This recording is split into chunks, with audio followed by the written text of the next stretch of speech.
আরে এই তোরা কি অশান্তি শুরু করলি বল দেখি? হ্যাঁ, এতগুলো ছেলে মেয়ে তখন থেকে দাঁড়িয়ে রয়েছে। দে না ওদের একটু মিষ্টি দে না। ঝামেলা চলছে তো চলছেই। এত কথা বলাচ্ছিস কেন? আচ্ছা কাকামণি, আমি কি ইচ্ছে করে কথা বাড়াচ্ছি? আমি তো বলতে চাইছি যেটা সেই কথাটা কেউ শুনতেই চাই। সেই তো কথা বাড়িয়েই যাচ্ছিস। এটা বুঝতে পারছিস না কেন? দিদি তোকে পছন্দ করে না, চোখের সামনে দেখলে পরে জ্বলে যায়। কেন পছন্দ করি না সেটা তো একবারও বলছিস না। আজকে বলি, ওকে পছন্দ না করার কিন্তু কোনো কারণ নেই। দেখো, ও তো জন্মটা তো নিজের হাতে ছিল না। ও তো বলেনি যে বেছে বেছে ওই ধর্মে আমাকে জন্ম দাও, আমাকে ওই বাড়িতে পাঠাও, তা তো বলেনি। তাহলে ওর দায়টা কোথায়? হ্যাঁ, ওর কর্তব্যটাও খুব ভালো করে করেছে, তাতে কোনো ত্রুটি নেই। ওর ব্যবহারে কোনো ত্রুটি নেই। তবে তোর ব্যবহারের দারুণ দাম কিন্তু তুই আজকে পেয়েছিস শবনম, সেটা বলতে হবে। যাকে আমার একটা কথা মনে হচ্ছিল জানো, এই বাড়িতে তো দিদি একা থাকেন না। হ্যাঁ, আমি কোনোদিন দিদির মুখের ওপর কিছু বলিনি। তোকে দিদি সবসময় তাড়ান, কিন্তু আমি কিছু বলিনি। আজকে একটু বলি। হ্যাঁ, রঞ্জা যখন বড় মুখ করে গিয়ে তোকে নিয়ে এলো, যখন আমার দাদু ভাই তোকে গিয়ে বড় মুখ করে নিয়ে এলো, তুই যখন তোর দাদুর জীবনটাকে বাঁচিয়ে রেখে দিয়েছিস, তখন আমরাও তো তোকে প্রাণের অধিক ভালোবাসি। তাহলে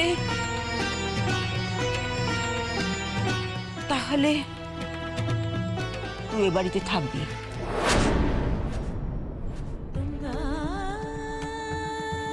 তুই এখান থেকে কোথাও যাবি না, তোর বাড়ি যাবি না। যা, রঞ্জা পিসির কাছে যা, গিয়ে সকলকে মিষ্টি টিষ্টি দে। যা।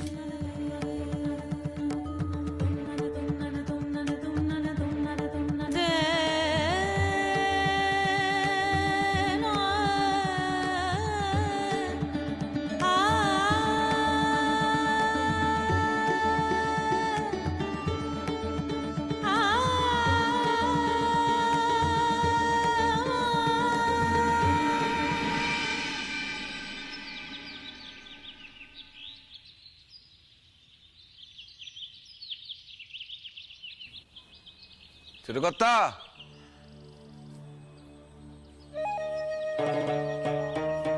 ছোট কর্তা,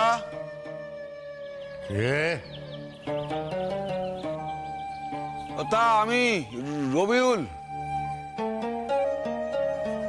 সাধু। হ্যাঁ বাবু, ওকে ওপরে নিয়ে আয়।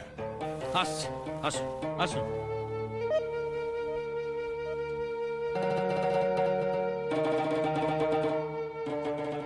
আসুন, যান।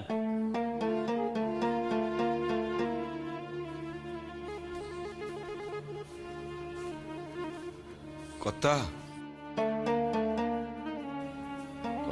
বলছিলাম যে মেয়েটাকে যে কতদিন দেখি না, সেদিন যে রাগের মাথায় কি কাণ্ড করে বসেছি, সে তো পাড়ার লোকজন কেউ আমায় ছেড়ে কথা কইছে না। তারপরে মানে মেয়ের নামে নিন্দে শুনতে শুনতে মাথাটা আমার গরম হয়ে গেছিল, তাই। এখানে কি বলতে এসছো? ছোট কর্তা, আমি আমার মেয়েটাকে একবার চোখের দেখা দেখতে এসেছি কর্তা, একটিবার চোখের দেখা দেখতে এসেছি। বলছিলাম যে পুজো টুজো তো সব মিটে গেল, তাই ভাবলাম যে যাই, মেয়েটিকে নিয়ে যদি একবার বাড়ি যেতে পারি। তো এসেছো যখন ভালোই করেছো। কতদিন আর মেয়েকে পরের বাড়িতে ফেলে রাখবে বলো? আর সেটা তো ভালো দেখায় না, না? আর শোনো, ভবিষ্যতে এমন কাজ করো না যে মেয়েকে বাড়ি থেকে বেরিয়ে যেতে হয়। না না, তুমি যে মেয়েকে নিয়ে গিয়ে আবার তুমি অত্যাচার করবে না, মারধর করবে না, মেয়েকে ভালোভাবে রাখবে, তার কি গ্যারান্টি আছে? বিশ্বাস করুন ছোট মা, আমি আর কখনো মেয়ের গায়ে হাত তুলবো না। এই কদিন বাড়িতে যে আমার কি কষ্ট হয়েছে, বিশ্বাস না হয় আমার বিবিকে জিজ্ঞাসা করে দেখুন। আমি খেতে পারছি না, ঘুমোতে পারছি না, ঘুম ভেঙে বিছানায় উঠে বসে থাকছি, উঠে বসে দেখছি আমার হাত দুটোকে, মনে হয় মুচড়ে ভেঙে ফেলি হাত দুটোকে, তাও তো করতে পারছি না। কথা, একটিবার মেয়েটাকে চোখের দেখা দেখতে এসেছি। মেয়ে যদি না যেতে চায়, থাক থাক, আমি জোর করবো না। তো এটা তো কোনো কথা বলো না, তোমার মেয়ে বাড়ি যাবে না। তো বাড়ি যাবে না তো কোথায় যাবে? একটা সমস্ত মেয়ে কতদিন আর পরের বাড়িতে পড়ে থাকবে বলো দেখিনি? লোকে বলবে কি? তবে আমার বাড়ির লোকজন তো এখন অত্যন্ত আধুনিক মনে করে নিজেদের, নয়? আমি বাপু অত আধুনিক হতে পারবো না, হতে চাইও না। আমার মনে হয় তোমার ধর্ম তোমার কাছে, তুমি তোমার মতো করে তোমার মেয়েকে শাসন করবে। সমস্ত মেয়ে তাকে যেরকম ভাবে নজরদারি করতে হয় সেভাবেই নজরদারি করবে। তোমাকেও বাবু বলি হারি, এতই যদি শাসন কানুন, তা মেয়েকে অত দূর লেখাপড়া করতে দিলে কেন? দেখেছো তো লেখাপড়া শিখে তার বচন বচন এখন কেমন হয়েছে। ভাগ্যিস ভাগ্যিস শবনম লেখাপড়াটা শিখেছিল, নালে বিয়ের আগে বাপের ঠ্যাঙানি খাচ্ছে, বিয়ের পরে গিয়ে বরের ঠ্যাঙানি খেত। এখন তবু একটু ভরসা আছে, বলতে পারবে দরকার পড়লে আমার নিজের খাবারটা আমি নিজে জোগাড় করে নেব। ছোট, তুই আর ধুনো দিস না তো, এমনিতেই তো মেয়ের মাথা একবারে বিগড়ে গেছে। বৌদি, এসব কথা এখন থাক, এসব আলোচনা করে কোনো লাভ নেই। ওর মেয়েও যা ভালো বুঝবে করবে। মেয়েটা বিপদে পড়েছিল, কদিন আশ্রয় দিয়েছি, ব্যাস। আমরা তো আর ওর সারা জীবনের জন্য দায়িত্ব নেব না। আর মেয়েটাও এখানে সারা জীবন থাকবে না, ওর যথেষ্ট আত্মসম্মান বোধ আছে। দাঁড়াও, তোমার মেয়েকে ডেকে দিচ্ছি। রঞ্জা, রঞ্জা। হ্যাঁ, আসছি কাকামণি। শবনমকে ডেকে নিয়ে আয় তো। শবনম শবনম বোধহয় পড়তে বসেছে। থাক, এখন পড়তে হবে না, যা ডেকে নিয়ে আয়। আসছে। এলে মেয়েকে ভালো মন্দ বুঝিয়ে বাড়ি নিয়ে যেও। জানোই তো আমাদের বাড়ি একজন আছে, তোমার মেয়েকে ছাড়া তার দিন চলে না। আমি মনে মনে ভাবি, গাঁয়ে তো এত মেয়ে আছে, কই তাদের সঙ্গে তো তার এত মাকামাকি নেই। হ্যাঁ, বেঁচে বেঁচে তোমার মেয়ের সঙ্গে কেন ওর এত মাকামাকি বাপু, তা তো জানি না। হ্যাঁ, মানে রঞ্জা দিদি তো মেয়েকে খুব ভালোবাসে, সে তো আমি জানি। ওনার ঋণ যে কবে কিভাবে শোধ করতে পারবো আমি জানি না। তবে মেয়ে যদি যেতে চায় তাহলে আমি লিখে দিয়েই নিয়ে যাব যে মেয়ের গায়ে আমি আর কোনোদিন হাত দেব না। আপনারা বিশ্বাস করুন, ওকে আমি ভালো করে রাখবো।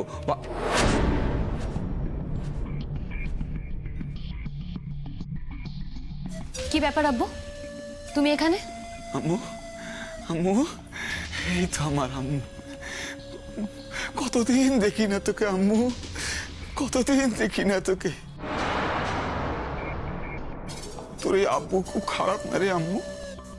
হ্যাঁ, তোর উপর অত্যাচার করে, তোর গায়ে হাত দেয়, তোকে লেখাপড়া করতে বারণ করে,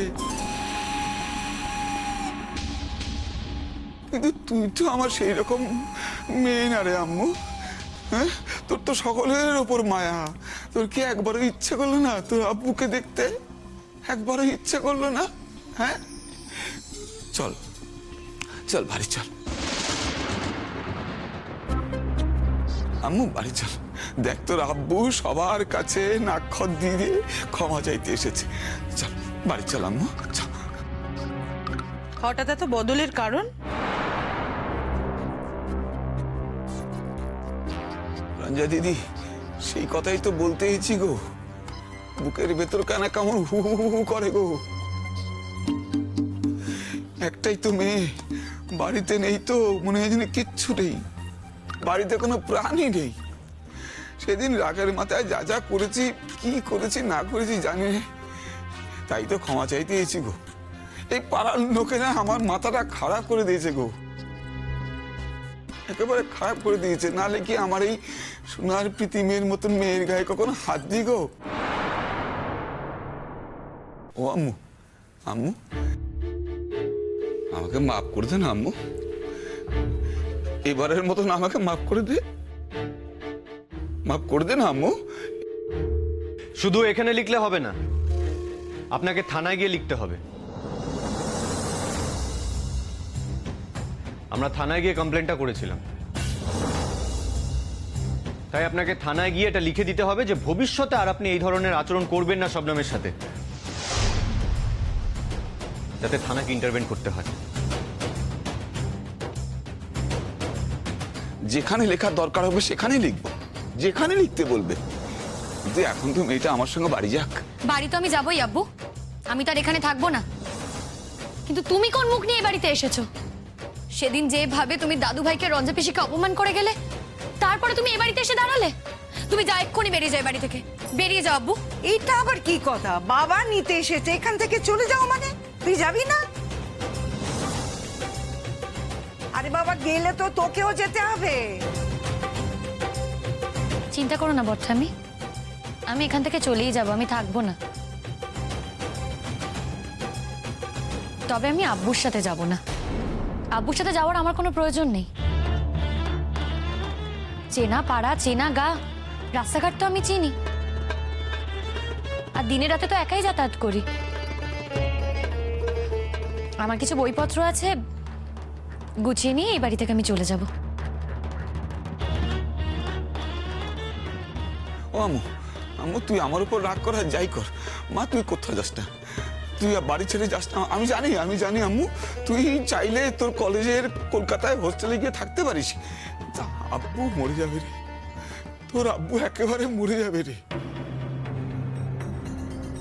আচ্ছা তুই কটা দিন বাড়িতে আমার সঙ্গে থেকে দেখ, তুই আগের আব্বুর সঙ্গে এখনকার আব্বুর কোনো মিল খুঁজে পাবি না মা, মেলাতেই পারবি না। তোর বিশ্বাস হচ্ছে না আমার কথা? আচ্ছা তুই তোর আম্মুকে গিয়ে জিজ্ঞাসা কর, তোর আম্মুই তো বললো মেয়ের জন্য যদি এতই মন খারাপ হয় তাহলে যাও মেয়ের কাছে গিয়ে ক্ষমা চাও, দেখবে মেয়ে বাড়িতে ফিরে আসবে। আম্মু বাড়ি চল। সে আপনি যাই বলুন, আপনাকে থানায় গিয়ে লিখে দিতে হবে। থানায় গিয়ে না লিখলে কিছুই হবে না। বললাম তো আমি থানায় গিয়ে লিখে দিয়েই মেয়েকে নিয়ে যাব। আপনারা বিশ্বাস করুন আমার কথা, তবু আমার মেয়েটা আমার সঙ্গে বাড়ি ফিরে যাক, বাড়ি ফিরে যাক আমার মেয়েটা। আমি থানায় গিয়ে লিখে দেবো যে আমি আর কোনো দিন মেয়ের গায়ে হাত দেবো না, মেয়ের উপর কোনো অত্যাচার করবো না, খারাপ ব্যবহার করবো না। যদি করি হুজুর আমাকে যেন জেলে পুরে দেন। আমি আর কোনো দিন মেয়ের গায়ে হাত দেবো না, আমার সঙ্গে মেয়েটা বাড়ি ফিরে যাক। আপনি চলুন আমার সাথে থানায় চলুন, ওখানে গিয়ে লিখে আপনি সই করে দেবেন। আজ বিকেলে আমরা ফিরে যাব। আমরা চলে যাওয়ার পর রঞ্জা পিসিকে একা যেতে হতে পারে, যেটা আমি চাই না। আমি যতক্ষণ আছি আমি কাজটা সেরে ফেলি। চলুন আমার সামনে আপনি লিখবেন এবং সই করে দেবেন। আসুন। দাঁড়ান, আপনার যাওয়ার কোনো দরকার নেই। সেরকম হলে আমি থানায় জানাবো। এই ভুলটা করো না শবনম। বললাম তো আপনি ছেড়ে দিন। দরকার পড়লে আব্বুকে নিয়ে থানায় গিয়ে আমি সই করিয়ে দিয়ে আসবো, আপনাকে যেতে হবে না। কেন? আমি গেলে ক্ষতিটা কি? দেখুন, আমি চাই না যে এই ব্যাপারে আপনি জড়ান। যাক বাবা, একটা বুদ্ধিমতির মতো কথা বলেছিস। রোহিণীর উপর দিয়ে কাল যে ঝড়ঝাপটা গেল না, বেচারা কাল সারা রাত ঘুমোতে পারিনি। এত বেলা হয়ে গেছে, বেচারা এখনো ঘুম থেকে উঠতে পারিনি কো। তার উপর যদি যশ থানা পুলিশ করে, তাহলে মেয়েটার মনের অবস্থাটা কি হবে তুই একবার বুঝতে পারছিস? দাদু ভাই, তুমি আর এর মধ্যে ঢুকো না তো। ও তো বলেছে ও নিজে গিয়ে লিখে দিয়ে আসবে। ডাক্তারি পড়তে কলকাতায় যেতে পারে, বাবার নিষেধ অমান্য করে নাচ গান করতে পারে, বাবা যা যা পছন্দ করে না সব করতে পারে। তাহলে এটাও সাহস করে করতে পারবে দাদু ভাই। সোনা ঠাম্মি, শবনম নিজের বাবার নিষেধ অমান্য করে নিজের মতন করে বাঁচতে শিখেছে, আর সেই জন্যই আমি ওকে এতটা রেসপেক্ট করি। এই ব্যাপারটাতে আমি এতটা ইনভলভ হতাম না। ঠিক আছে শবনম, তুমি যখন চাইছো যে আমি এই ব্যাপারটাতে মাথা না ঘামাই, আমি ঢুকছি না। তবে তুমি আমাকে একটা কথা দাও, তুমি বাড়ি যাওয়ার আগে থানায় যাবে, সেখানে গিয়ে একটি চিঠি লিখে বাবাকে দিয়ে সই করাবে। সেই চিঠিটা জমা দিয়ে তবেই তুমি বাড়ি যাবে। বললাম তো আপনি ভাববেন না। আপনি কিচ্ছু ভাববেন না। আমি বলছি তো, মেয়ের উপর আর কোনো রকম আমি অত্যাচার করব না। ও লেখাপড়া করতে চাইলে ওকে ঠিকভাবেই লেখাপড়া। চলেই তো যাচ্ছেন আজ বিকেলে, আর আমার মতো একটা মেয়ের কথা ভাবার সময় কোথায় হবে আপনার? গিয়েই আর মাত্র কটা দিন পরেই আপনাদের এঙ্গেজমেন্ট। আপনি তো তখন সেসব নিয়ে ব্যস্ত হয়ে পড়বেন। পাগল নাকি? আপনার কথা শুনে আমি আব্বুকে দিয়ে থানায় চিঠি লেখাবো? না না, মানুষটা যখন আমার সামনে এসে ক্ষমা চেয়েছে, তখন নিশ্চয়ই বুঝেছে যে ভুল করেছে আমার ওপর। হাজার হোক আমারই তো আব্বু, তাকে আমি থানায় টেনে নিয়ে যাব? সেটা আমি পারবো না, কিছুতেই পারবো না। আমাকে ক্ষমা করবেন জস্তা, ক্ষমা করবেন। আম্মু, ও আম্মু, তাহলে কবে যাবি আম্মু? দেখি, বিকেলেও যেতে পারি। আমি পৌঁছে দিয়ে আসবো, কিন্তু একটা কথা মনে রেখো, আমি যেন তোমার সম্পর্কে কোনো রিপোর্ট না শুনি, তাহলে কিন্তু আমি চুপ করে থাকবো না। বললাম তো রঞ্জা দিদি, আর কোনো রকম ভুল হবে না। ও যেমন করে চলতে চাইবে তেমন করেই চলবে। সত্যি তো, ও লেখাপড়া শিখে ডাক্তার হবে, কত লোকের কত উপকারে আসবে। লোকের কাছে আমি গর্ব করে বলতে পারবো যে আমার মেয়ে ডাক্তার। এর থেকে বাবা মার আর কি গর্ব বেশি হতে পারে রে? ও আম্মু, আম্মু দেখ না, দেখ না, একবার এদিকে দেখ না। তোর এই মূর্খ বাপটাকে তুই ক্ষমা করবি না মা? ক্ষমা করবি না, ক্ষমা করবি না মা?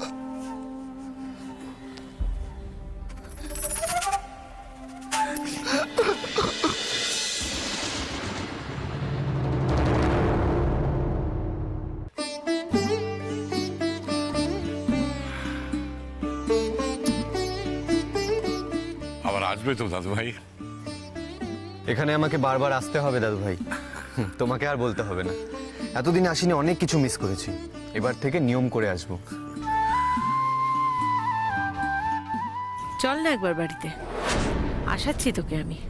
কি গো দিদি ভাই, তুমি আসবে তো? হ্যাঁ, ভালো খবর শুনলুম। বিয়ের সময় তো সাক্ষাৎ হচ্ছি, আর বিয়ের পর নতুন বউকে কিন্তু প্রথম নেমন্তন্নটা আমরাই করব। আগে থাকতে বলে রাখলুম, কেমন? নিশ্চয়ই নিশ্চয়ই গো, তোমরা আমাকে এত ভালোবাসা দিয়েছো, আমি আসবো না এটা কখনো হয়? এটা তোমার দায়িত্বের মধ্যে পড়ে। আর তাছাড়া জানো তো, যশের মা আন্টি আমাকে সব সময় বলেন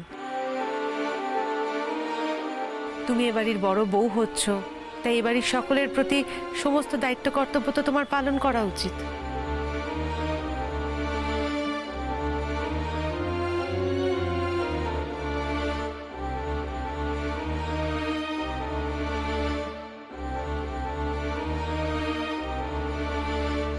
আমার মায়ের সঙ্গে তোর এসব কথা কখন হয়? না, আমি তো কখনো শুনিনি তোদের এসব কথা বলতে।